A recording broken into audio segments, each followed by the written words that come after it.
ನೋಡ, ನಮ್ಮ ಹತ್ರ ದುಡ್ಡಿಲ್ಲ ಅಂದ್ರೆ ನಾವೇನು ಮಾಡೋದಕ್ಕಾಗಲ್ಲ. ಅದಕ್ಕ ಹೆಂಗಾರ ಮಾಡಿ KB ಹೊಡಿತಾನ, ಹೊಡೆದ ಬಿಡ್ತಾನ. ರೊಕ್ಕದ ಸಲುವಾಗಿ ಯಾರು ಹೊಡಿತಾನ. ಅದೃಷ್ಟ ಚೆನ್ನಾಗಿರ್ಬೇಕಷ್ಟೇ. ಹೇಳು ಕಿಟ್ಟಿ, ಇವನಿಗೆ ಬರೀ ಅದೃಷ್ಟ ಅಂತಾನೆ. ಬೇಕಿರೋದು ಅದೃಷ್ಟ ಅಲ್ಲ, ಅವಕಾಶ. ಬೇಕಾಗಿರೋದ ಅದೃಷ್ಟ ಅಲ್ಲ.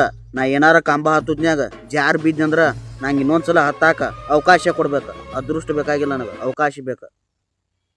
ಈ ದುನಿಯಲ್ಲಿ ದುಡ್ಡು ಮಾಡಕ್ ಬೇಕಾಗಿರೋದು ತಲೆ, ತಾಕತ್. ತಲಿ ಹೆಂಗಿದ್ರು ಐತೆ, ಒಂದ್ ಸ್ವಲ್ಪ ತಾಕತ್ತ ಕಡಿಮೆ ಐತಿ. ಹಂಗಾರ ಬಾಳಿಕಾಯಿ ಖರ್ಜೂರ ತಿಂದ ತಾಕತ್ತ ಬೆಳೆಸ್ಕೊತಾನ, ರೊಕ್ಕ ಮಾಡ್ಯಾ ಮಾಡ್ತಾನ. ಬಾಗು ನೂರ್ ಕಾಲ ನೀ ಬಾಳುವೆ, ನಿಜ ವಿರೋಧ